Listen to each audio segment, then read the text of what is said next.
لن نجد أطيب من ربنا ولا أكثر شفقة ورفقا منه.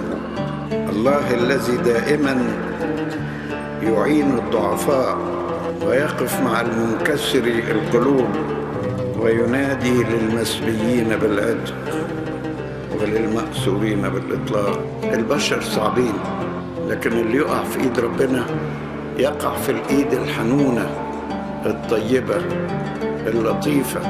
الله الذي قال إنه لا يشاء موت الخاطئ مثلما يرجع ويحيا.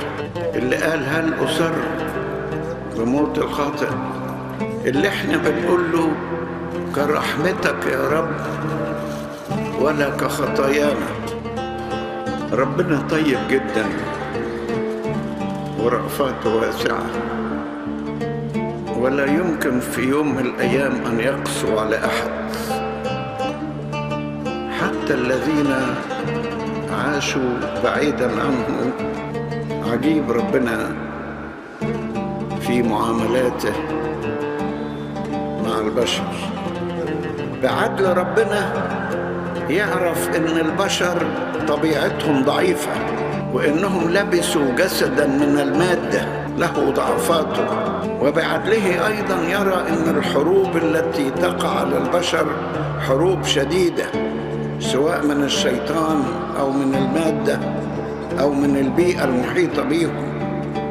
ولذلك في عدله يشفق على هذه البشرية الضعيفة، يشفق عليها حتى في حالة الخطية.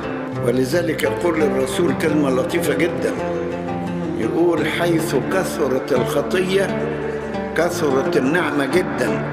يعني منين ما ربنا يجد ان الخطية بتكبس على الإنسان يبعت له قدر كبير من النعمة لكي تنقذه من هذه الخطايا.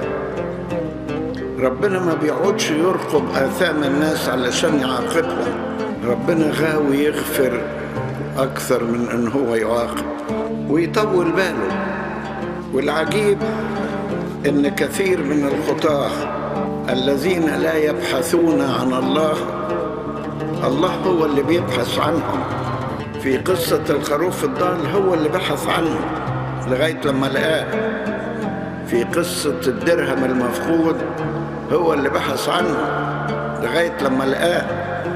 مش بس كده، وإنما ملائكته يكون فرح في السماء بخاطئ واحد يتوب أكثر من 99 لا يحتاجون إلى توبة. ربنا يطول باله لغاية لما يرجع الناس إليه، زي ما طول باله على شاول الطرسوسي، وزي ما طول باله على المرأة السامرية، وزي ما طول باله على زكا العشار، وزي ما طول باله على كل الخطاة الذين تابوا، على أغسطينوس، على موسى الأسود، على مريم القبطية. الله يغفر جميع الخطايا لجميع الناس، مش بس يغفرها، يقول لا أعود أذكرها، لا تحسب عليهم. يقول على الإنسان الخاطئ إنه يغسله فيبيض أكثر من الثلج. يقول الكتاب فيما نحن بعد خطاه مات المسيح لأجلنا. حتى ربنا الطيب فيما يؤدب بحب. الذي يحبه الرب يؤدبه، ويجرح ويعصب ويداه تشفيان. عجيب ربنا الذي لا يشاء موت الخاطئ مثلما يرجع ويحيا.